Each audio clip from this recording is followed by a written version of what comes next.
Ooh, I am excited for this one.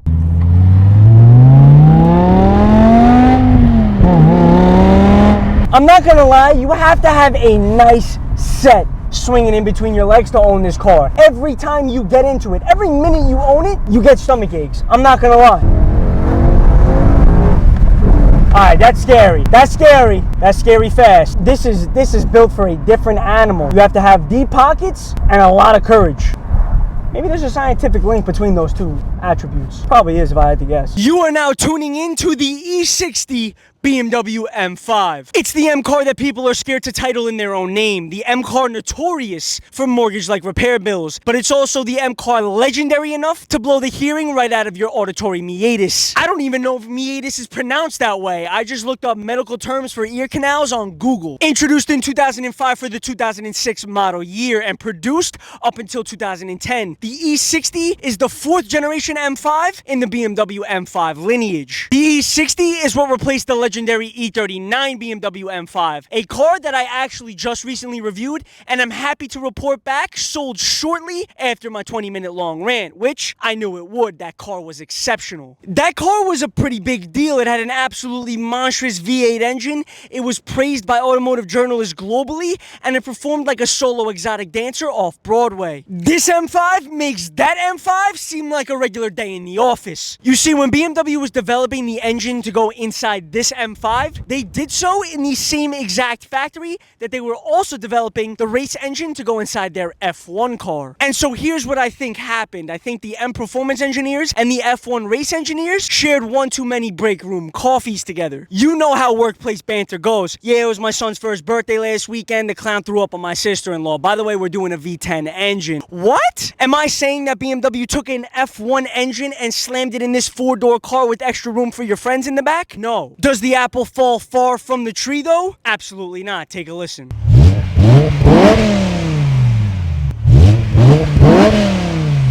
100 horsepower per liter of displacement. That was the goal. So in this 5-liter V10, it makes 507 horsepower when all of its barriers are dropped. More on that in a little. Look, I love this M5. To the unsuspecting eye or just the casual consumer of good-looking automobiles, you can't really tell this M5 apart from the regular 5 Series. It's sort of like that joke, you know what I'm saying? The one that goes, if I hit the lottery, I wouldn't tell you, but there'd definitely be signs. The front end of this M5 loses its two fog light housings and instead gains larger front bumper intake passages. Look, on the sides of these cars, you really only have these M5 badged grills on each fender for good measure and extended lower rocker panels. Another way you can tell you're dealing with a genuine M5 are these 25mm wider flared fenders. They sit over these style 166M wheels, which were exclusive to the M5 models. Now, the rear end kept things all business as well. You get this subtle trunk lid spoiler, this very strong looking M5 decor, and a quad exit exhaust system. But by the time you caught sight of these, you probably already bruised your ego, embarrassed yourself in front of your passenger princess, and also slightly lost your hearing. One more time.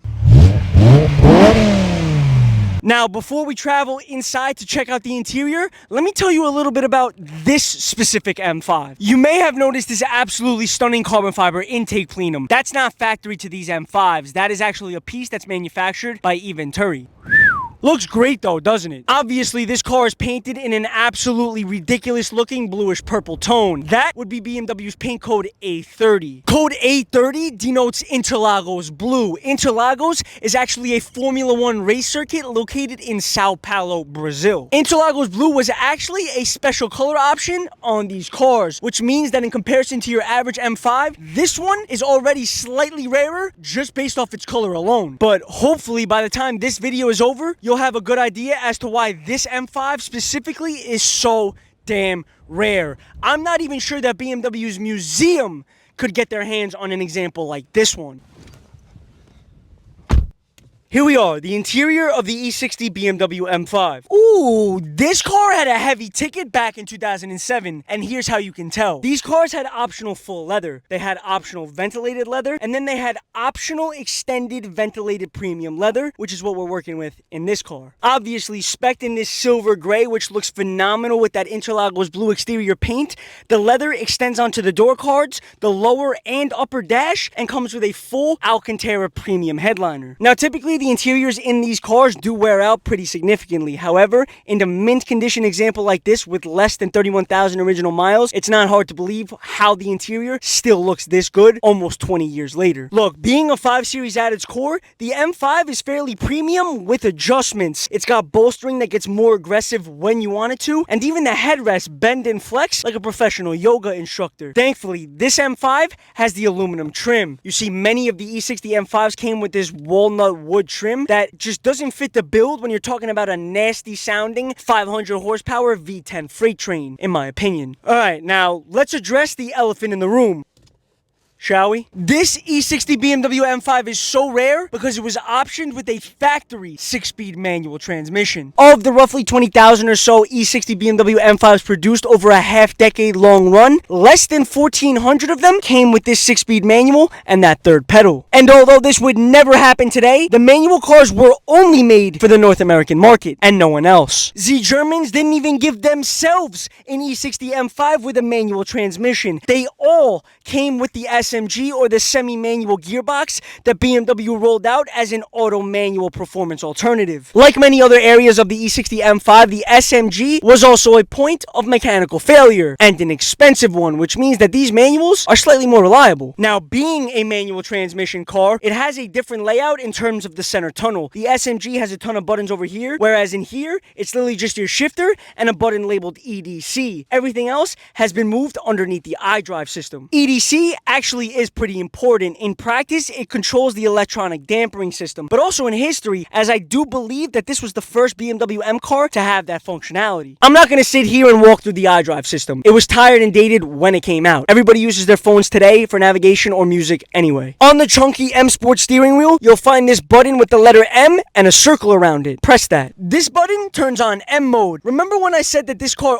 only makes 507 horsepower after it's unlocked? That's because when this car operates normally, it only makes 400 horsepower. It's only until you activate M mode that it makes the full 507 birds to that 8,250 RPM redline. The M button on your steering wheel turns on the fun, and so does M dynamic mode, or MDM on the instrument cluster. It'll tighten up the car's throttle response, it will turn off traction control, and it will raise your monthly insurance premium, all in one shot. Okay, maybe not that last one, but it probably should. Alright, so before we take this thing out on the road, let me tell you why this car specifically is so special, and some expensive things you should probably know about the E60 M5. I already explained the rarity of the manual transmission in these E60 M5s, but what I forgot to mention was the fact that they only started offering these transmissions late in the 2007 model year. Again, only to North America. This car indeed is a model year 2007 vehicle, which means it probably was one of the first vehicles to leave BMW's factory with that manual transmission. Now, according to my half-asleep late-night forum research, apparently less than 97 units of the E60 M5 were both painted Interlagos Blue and had a 6-speed manual transmission. Now, how many of those cars are actually still on the road? That I'm not sure of, but what I am sure of is that there's probably only a handful of them that have less than 31,000 original miles, like this one does. Now, this car is going to be available for sale very, very soon with my guy Ralph at Harbor Motor Cars, and it comes with a stack of dealership serviced receipts, including the notorious rod bearing service. Remember, I did tell you, these V10 engines were developed under the same roof that BMW was also developing the engines for their F1 race cars, meaning these cars need the same level of attention and care. You see, this generation of the M5 is one of the scariest cars for a true enthusiast to own because the internet is just filled with absolute horror stories of blown engines and totaled cars. Too many owners thought that they could just hop in this car when it's cold, press the M button, and proceed like everything would be okay. Despite the fact that the car has 4 doors, a back seat, and street legal tires, unfortunately, with a high revving exotic engine, that's simply not the case. These cars need time to properly warm up. They drink extremely thick oil that should be changed probably more often than your pockets would like to agree with. And they should be driven like manual transmission cars, even with the SMG automatic transmission. You see, the SMG gets a bad rep because people straight up don't know how to properly drive them. Effectively, they drive like traditional manuals in the sense that they require you to let off the gas when you're shifting, and they require slow and steady throttle when you're leaving from a standstill. Things like that. Now, the rod bearings have the potential to score in an engine that revs as high and freely as this one does. Those metal shavings can get into the engine's core and cause catastrophic engine damage. That's why so many people are scared to buy these cars. Now, here's my thing, right? Knowing that that's a problem on these cars, take a little extra time to find a well-documented example, or just budget so you can do the service yourselves, as there is a plethora of online resources letting you know which rod bearings to go with and which local shops can do the work. Okay, so now that you know all about the E60 M5 and specifically this E60 M5, I think it's time we go for a short and hopefully trouble-free drive.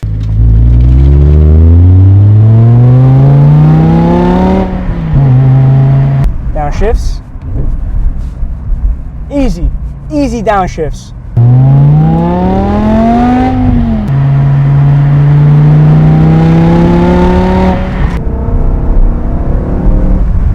This thing moves. When you turn in the E60 M5, the bolsters actually hug you so that you don't move at all. It's like almost getting embraced by like someone that you love dearly. At the end of the day, this was a 5 Series. This was the more luxurious offering that BMW had.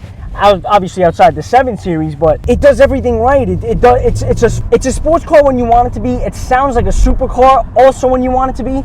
Everyday driver. I don't know, with the history of these cars, who would be mindless enough to drive this car every day. That is, unless you have a ton of money and really, really love this car, which I do love this car. I'm just missing the money part, but...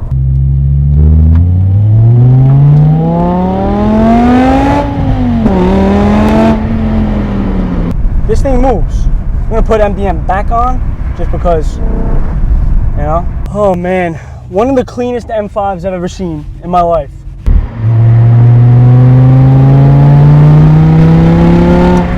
Unbelievable car. Unbelievable sports car. This is an amazing car. What a find by Harbor Motor Cars. What a find. I truly believe that this will be a six-figure automobile. If you look at Bring a Trailer specifically, right, and you look at all of the 6-speed E60 BMW M5s that have sold above $100,000, not a single one of them were Interlagos Blue. Not one. They were all black. Some, I think one was white, but none of them were this specification. Interlagos Blue over the Silverstone seats with a manual. I think this is going to be a record-breaking car. Now, there is a $130,000 M5 that sold. I think that car's an anomaly. But if the right players come out, I think this can do it. Interlagos Blue over the silver gray. This is a combo that this is the poster combo for the E60 M5. If you look at some of the original release shots, it's in Interlagos Blue. I mean, 6-speed manual that only North America got. It doesn't get much better than this car. Yeah, nah, now we're talking. You hear that?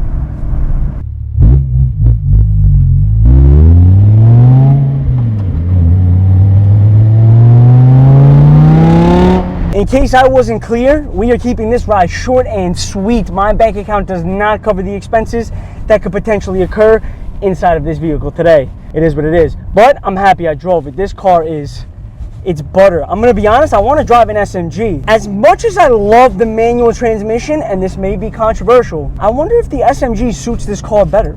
I guess we'll just have to find out. And there you have it, the E60 BMW M5 with a 6-speed manual. You literally could not dream up a better spec than this Interlagos Blue example, which is why I'm so happy and thankful to have had the opportunity to review this car before it goes up for sale. Without question, the E60 BMW M5 is a legendary piece of automotive machinery and history. It comes from an era where naturally aspirated cars and engaging sports cars were still the main focus for these manufacturers. Being a mint condition unicorn specification, I do truly believe that this car could bring 6-figure money to something that people are scared to spend even $10,000 for. That's pretty crazy to think about. But in my opinion, the E60 M5 formula is one we will probably never see again. And with a 6-speed manual transmission that the rest of the world did not get, we're talking about a piece of art here, not just another car. If you enjoyed my review today, make sure you comment, like, share with someone, and subscribe. And let me know if you think the E60 M5 is the most epic M5 ever made. Anyway, you can catch me pretty much every single day at whistlemotors on all social platforms. And I will be back very, very soon with another special and interesting car. Big whistle.